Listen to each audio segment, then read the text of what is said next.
In a lovely house in the forest, geologist Ish lives a peaceful life. One morning, he decides to visit the quarry to look for pyrite and ignores a call from his mother on his way out.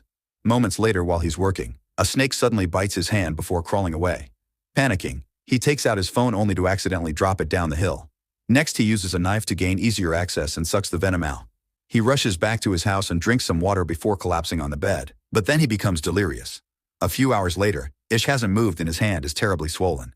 He can hear someone knocking on his door and a helicopter outside, but he can't move or talk. In the evening, he crawls out of bed to get more water, but his movements are so clumsy that he spills it, so he has to suck it from the floor. Ish keeps calling for his mom while on his phone a text arrives from her saying, "We love you." Many days later, Ish wakes up feeling better and his hand is back to normal. He gets in his car after cleaning it and it takes it a few tries to start. Ish drives to town and is surprised to find the streets empty. Eventually, he stops the car when he discovers a rotting body on the ground. There are military cars everywhere and more dead people inside of their bugles. On a road sign, he reads that there's been a global pandemic and the US government has been suspended. As he freaks out, he gets back in his car and turns on the radio. The news reminds the public the virus is highly contagious and lethal, so everyone must stay inside. When he makes it to his family home, Ish is devastated to discover both his parents are dead. After taking a moment to cry, he buries his parents in the backyard with a kiss on the forehead as goodbye. After resting in his childhood bed, Ish keeps searching the town and finds dozens of bodies in the church. Then he picks up a bunch of supplies including a gun and drives to the bridge, only to find it blocked. He screams in frustration before taking a different road to reach Las Vegas, which is also completely deserted. Searching the buildings is unsuccessful, so Ish decides to take a break in a jacuzzi. Later, he goes to a bar to get a drink and drops the glass when he's startled by a voice. These are Milton and Anne, who explains they're immune and got stuck here when it all started. Milton has recorded the announcement on his phone and shows it to Ish, who learns the virus is new and nobody knows where it came from. Vaccines were ineffective and people were starting to panic on the streets. Eventually, the government lost control and the virus took over the nation. Suddenly, Ish admits that his parents had told him there was a new sickness around, but he hadn't thought it was this serious. Milton and Anne tell him all nations fell, so probably there are only a handful of survivors like them around the world. Anne confesses she watched her daughters and husband die on a video call. While the duo keeps drinking, Ish leaves to take the elevator, only to realize he has nowhere to go and falls asleep on the ground. The next morning he finds Anne trying on expensive clothes from the store. Ish wonders if being alive matters, and Anne says her heart beating doesn't mean she's alive. Then the trio gathers for breakfast and Ish learns Milton's wife died here in the hotel. Ish announces he'll leave soon in an upset and leaves the table. Milton tries to convince Ish to stay, saying may have food and a generator. As he shows Ish his gun, he also reveals he and Anne have an agreement. When food runs out, they'll self-delete. When Ish points out that the country has enough resources to last a decade, Milton asks why anyone would want to live after everything they cared about is gone. Before leaving, Ish asks Sam to come with him. She turns him down but still kisses him, so Ish has to push her off. On his way out, Ish hears 2 gunshots. Furious, Ish drives down the road at dangerous speed and almost hits a dog, but he stops just in time. Seeing this as a sign, he names the dog Lucky and takes him with him. Next, Ish stops at the library and gathers all the books on survival he can find. Not knowing what else to do, Ish returns to his old house to start a new life with Lucky. A year later, Ish is still alive. He keeps himself busy with chores and exercise, but he can feel he's starting to lose it and sometimes he drives his car in circles. One morning he hears Lucky barking and looks out the window to see smoke in the distance. Ish and Lucky immediately get in the car and drive to town to follow the smoke to a particular house. Emma appears on the roof with a gun, but she puts it down when Ish explains his situation. She invites him in and tells him she arrived a few days ago while sharing tea and bread. They get along pretty well, so when Ish tries to leave, Emma tells him to stay the night. The next morning, Ish convinces her to come live with him so they can keep each other company. While Emma looks around the house, Ish gets rid of the noose he'd hung up when he felt hopeless. Emma notices that the rats have gotten into the pantry, so they go back to town to get supplies. At the store, they have to ignore the horrible stench coming from the bodies and a few rats. Days pass and Emma and Ish find a new routine together. They plant vegetables and go fishing for food. In town, animals appear on the streets because there are no people to stop them. Emma gives Ish a haircut and he starts building a chicken coop, hoping they can start a farm. Eventually, their relationship turns intimate. When Ish's car runs out of gas, he has to start filling up the tank using other vehicles in town. He also begins building solar panels on top of the house. One morning, he accidentally slips off the roof and falls, hurting his ankle in the process. Emma helps him come inside and takes care of him while admitting she misses having more people around. Later, while he's sleeping, she looks at old pictures of her family and cries. When Ish gets better, he immediately starts building again. Emma announces she's pregnant and Ish freaks out, hesitant to bring a kid to a post-apocalyptic world. He ends up looking for books on childbirth at the library, where rats are running around too. A few months later, The couple's little farm is going well with plenty of vegetables and even a few chickens. However, Emma points out she needs protein, so Ish agrees to go hunting. He finds a bunch of cows and after lots of hesitation, he shoots one as he apologizes. Then he follows a book's instructions to cut it and get the meat, which he takes home in a cooler. Some days later, Ish finally finishes the solar panels and the house has power, which means they can store food in the fridge again. Emma interrupts the happy moment with bad news. She's found a huge rat in the basement. She had to drown it to kill it since their traps aren't big enough for the size. A quick look through the window reveals that hundreds of rats have taken over the town and are now coming to their house. Ish realizes that the trash is attracting the rats, so he rushes outside to burn it all while Emma shoots at the rats that get too close. Unfortunately, Ish has to burn what is left of the cow as well. No matter what they do, the rats keep coming, so the duo runs back inside and starts working on sealing every door, window, and hole. Emma also pours lots of bleach into the toilet. A sudden crying noise reveals they forgot Lucky outside and he's being bitten by the rats. Ish has no choice but to open the door and quickly grab the dog before running back. It's just a second, but a few rats still manage to get in, and Ish tries to open fire. The bullet misses because they're constantly moving, so instead Ish begins killing them all by furiously smashing them with his gun. Afterward, Emma takes care of Lucky's wounds. This experience makes Ish afraid he may lose Emma during childbirth, so she finally confesses she gave birth to 2 daughters without complications. She lost her entire family on the same day because of the virus. A few months later, the rat infestation is finally under control thanks to the feral cats prowling in the streets. The couple can finally unseal the house and come out again. That day, Emma starts feeling contractions and gets ready to give birth. However, she discovers the baby's shoulder is coming out first. Ish wants to find the book that explains how to deal with this, but Emma yells at him and guides him on how to correct the position of the baby until the head is out first. This helps the birth go smoothly, and now they're the proud parents of a healthy baby girl. Feeling hope for the future again, Emma paints their address on a wall in town, inviting survivors to join them. This is seen by a mysterious person in the distance. 6 years since the pandemic started, Ish is driving alone when he accidentally hits a lion. He grabs his gun and gets ready to mercy kill it, but at that moment he notices someone watching him from the woods. He runs after this person and tries to grab her, so the girl tries to defend herself. Ish steps back and swears he means no harm, explaining he has food and it lives with other survivors. The girl just screams again and runs away. When Ish returns to his truck, he discovers the lion is gone and the girl has been following him. She accepts the apple he offers her and jumps on the back of the truck. Ish takes the girl to his house and it's revealed he and Emma have 2 kids now, Heather and Alex. They've also been joined by 2 more survivors, Jorge and Maureen, not to mention Emma is pregnant again. Everyone is friendly toward the new girl, but she still doesn't speak or leave the truck, so Ish concludes she must have PTSD. That night, the girl sleeps in the truck. The next morning, Maureen brings breakfast for the girl, who is startled and causes her to drop the dish. As the girl grabs her wrist, Maureen notices they have the same scars and shows her the ones on her chest. She also offers her hair for her to touch, gaining her trust. Afterward, Maureen shares how she and Jorge arrived here thanks to the sign and convinces the girl to get a bath. Meanwhile, Ish and Jorge go to the woods and discover 2 very rudimentary cabins with graves in the back. Moments later, Maureen goes through the girl's belongings. There are many creepy drawings in a diary and a letter that indicates the girl's name is Evie. Maureen uses the name and the girl responds well to it. She even accepts clean clothes and a room to sleep in. In the evening, Maureen shares the letter with the others. It was written by Evie's mother, who begged the reader to take care of her daughter.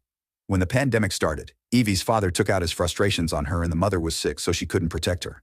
The group agrees to welcome Maureen to their little family. Soon Emma gives birth to a lovely baby boy named Joey. A year later, the group is having a nice day when suddenly the intruder alert goes off. After leaving the kids inside with Maureen, Ish, Emma, and Jorge grab their guns and go investigate. They find an armed woman named Molly, and after a little back and forth, everyone agrees to put down their weapons. Molly introduces them to her friends Jean, Ezra, and Raif, and they all agree to go to the house. After more introductions, Maureen realizes Jean is a famous musician. The group comes from Oregon and claims they left because of a flu outbreak. Emma tells them they can stay in the neighboring house, but Ish is still suspicious. The next day, everyone gathers to go out for supplies. All the kids must stay back, and Ish is very strict when he explains the rules. Molly asks about medicine, but Ish tells her it's all gone, so they should stick to food. When they make it to town, there's a buffalo in the street and Ish tells the others to just ignore it. The group splits to look for food, but Molly ignores the rules and goes to the hospital, where she finds many disgusting bodies. Jean grabs lots of alcohol and Ezra finds a guitar for her. When a group reunites to leave, they notice Molly is gone. At the hospital, Molly comes across a feral dog and uses a fire extinguisher to scare it away. Then she uses that same extinguisher to break a lock, which gives her access to a backup stash of medicine. When she finally goes back, Ish scolds her for breaking the rules, but he has to shut up when she shows him how much medicine she's found. That night, Jean uses her new guitar to sing for everyone over a bonfire and Ezra tells a few bad jokes. After everyone goes to bed, Jorge shares his favorite memory with Maureen and they do the dirty for the first time.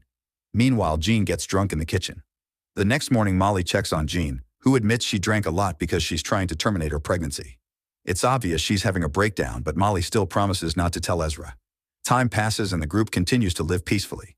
Jean's baby is born healthy, and soon Maureen has her own child as well.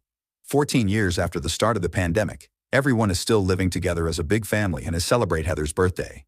Ish takes Joey to the library often, hoping to pass on his love for books. One afternoon, Ish and Joey notice that the wind is blowing pretty hard and it begins to rain, so they hurry to return home. They make sure everyone is safe inside, only to discover Lucky is missing. Ish goes looking for him and is devastated to discover Lucky has been killed by a fallen tree. Emma soon joins him and they cry together while clinging to the body. The next day, Lucky is buried in the garden. Later, Ish is watching the kids play when suddenly a mountain lion appears in the bushes. Ish tells the kids to run and jumps in to protect them, so the lion attacks him instead and begins mauling him. After so many years of silence, Edie begins yelling for help. Soon the other adults manage to rescue Ish and rush him to the hospital. Molly is a doctor, so he guides the group to help her with the injuries. She has to give Ish CPR to stabilize him before she starts working on closing up all his wounds. Meanwhile, Emma goes to the woods and when finally finds the lion, she shoots it multiple times as revenge. When Ish finally wakes up, Molly admits she isn't a full doctor. She's just a student that dropped out of college.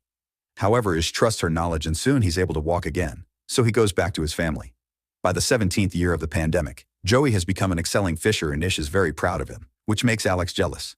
Raif and Heather are old enough to go looking for supplies alone, and while searching houses they're confused by many things from the old world. They get along well and soon they start dating. Eventually both teens are eager to see more of the world and after some discussion, their parents allow them to go. The teens fill a car with supplies and guns so they can be safe out there. Sometime later, Ezra notices that the plants are abnormally dry for this time of year. In the kitchen, Evie can't get water from the kitchen faucet and gets so nervous that she breaks the handle. A quick trip to the reservoir reveals that the water is gone because the area is going through a drought. The pipes are also rusted and broken because they haven't received any maintenance. If it doesn't rain soon, they only have a week left of water and that's only if they begin to ration. At that moment they see two vehicles passing by, so the group rushes back to the house in case these new people are dangerous. Minutes later, Charlie and Perry show up outside the gate with a canteen full of water as a peace offering.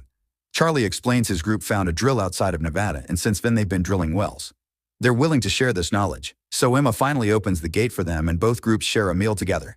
Ish agrees to exchange all his spare fuel for a well, so after lunch Charlie starts digging. The whole process will take around 72 hours.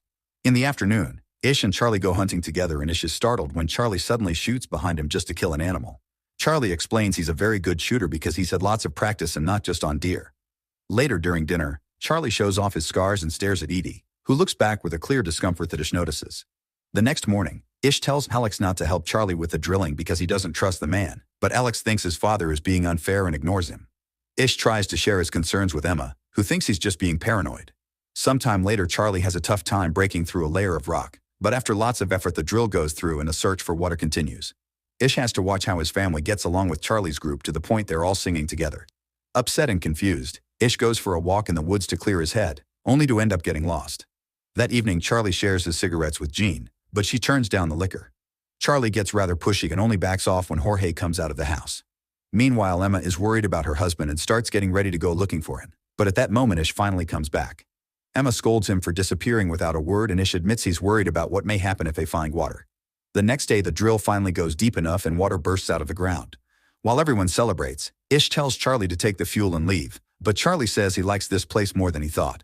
After the well is properly installed, they throw a party to celebrate, but Ish is still worried. Emma asks Perry where her group will go next and Perry says she doesn't know because Charlie really likes it here. Later that night, Ish hears a woman screaming and looks around to discover Charlie coming out of Evie's cottage while his friend Silas is keeping watch. Charlie ignores Ish's concerns and returns to his RV, where Perry is mad at him too. At the same time, Ish goes to the cottage and finds Evie crying because Charlie took advantage of her. Ish's family gathers to discuss how to deal with Charlie. They don't think they can just send him away because he'll probably come back, so they have no choice but to kill him. An argument ensues since some people think it's self-defense while others think it's murder. They decide to vote and everyone says yes except for Jorge, who changes his vote when Maureen insists. Afterward, Ish goes looking for Charlie and asks him to leave. When Charlie refuses, the family surrounds him and Ish hits Charlie's head with a hammer. Once Charlie falls, Ish continues to furiously smash his head until he's dead. Ezra has to stop Ish as he loses his mind and keeps repeating "we had to." Then Ish tries to wash all the blood off the hammer, commenting on the irony that the blood belongs to the person who gave them water. Emma comforts Ish and tells him he did what he had to. The next morning, Charlie's body is thrown into the ocean. The family tells Perry that Charlie is gone, but she and her people are allowed to stay. Perry catches on to the real meaning and is actually relieved because she's another of Charlie's victims. Afterward, they inform the rest of the group that Charlie is gone and Silas gets angry, saying Charlie never changes plans.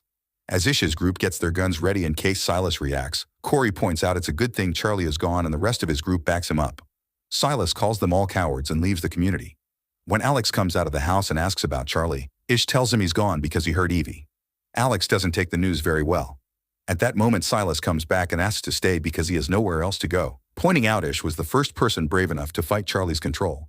However, Ish doesn't let him in, saying Silas is at fault too for keeping guard for Charlie instead of warning the family. 20 years after the start of the pandemic, it's clear Earth is healing thanks to the lack of humans. Joey and Corey have been working hard and have managed to build a modified version of Da Vinci's airplane. It needs a few more tweaks, but they hope they can fly it soon. Everyone is excited except for Alex, who is still jealous. In the evening, Joey admits he isn't feeling well and Ish makes a root concoction for him. However, in the middle of the night, Joey goes into his parents' room covered in sweat and suddenly passes out. Ish runs to look for Molly, only to discover Corey and other members are sick as well. Molly points out this is moving too fast, so it can't be a common cold, and suspects it may be related to the original virus. Ish begins arguing with her over how to proceed, but they get interrupted when Perry arrives saying she's also sick. Soon the entire household is helping Molly take care of the sick people. Still in denial, Ish takes care of Joey in his room and has a vision of Charlie watching them. As time passes, Ish spends most of his hours sitting next to Joey, which makes Alex angry because he knows his father wouldn't be as worried if he was the sick one. Sometime later, Heather comes back, but she's alone because Raif died. She can tell her parents are tired and takes over a shift to watch Joey. No matter how many days pass though, Joey doesn't get any better, and Ish thinks he's being punished by God for killing Charlie. Getting desperate, Ish decides to cut a hole in the bridge barrier, which is big enough for him and a bicycle. Now he can finally cross the bridge and reach the big city, which is covered in plants. He rushes to the hospital and after breaking a few doors, he finds lots of medicine. During his search, he has a vision of Charlie again and his guilt continues to haunt him. Ish decides to stop at the chapel and asks God to take him instead of Joey. At the house, Heather shares her journey with the others. She and Raif drove north but didn't find a single person. They got to see the beach and admired its beauty, but towns were unkept and rotten. One day, they saw some numbers with an arrow painted on a building.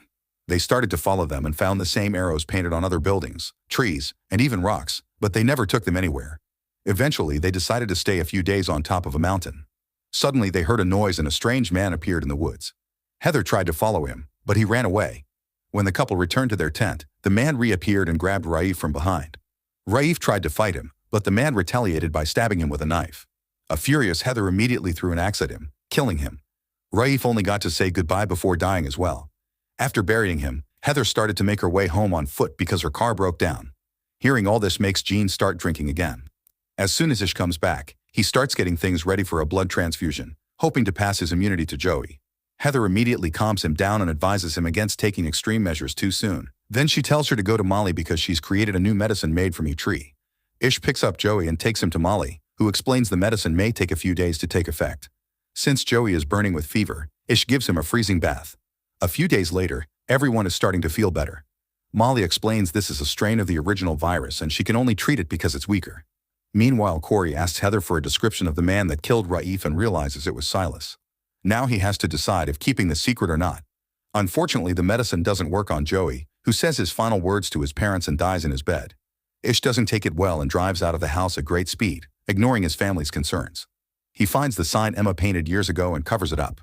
Then he goes to the library and starts throwing and destroying the books in a fit of fury.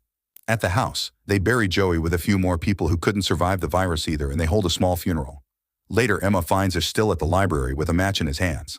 She reminds him it was all already gone before Joey, but he still has other children and friends to live for. This convinces him to return to the house, but he still doesn't know how to live again. A few days later, Ish goes on a hike and finds a beautiful view of the perfect sunrise, which shows what the world has become. When he goes back, he tells the kids he got it all wrong. He's been trying to teach them lessons from the old world, but now they live in a different place. Ish announces they don't need him to teach him anymore because the world is their teacher now. A year later, Ish finally forces himself to enter Joey's room. While picking up all the unused things, he discovers Joey's diary. The boy had wanted to find more people even if Ish didn't agree. and he had started to design a diagram for a radio with its own antenna. Wanting to celebrate his son's legacy, Ish tells the others they have a new project to work on together.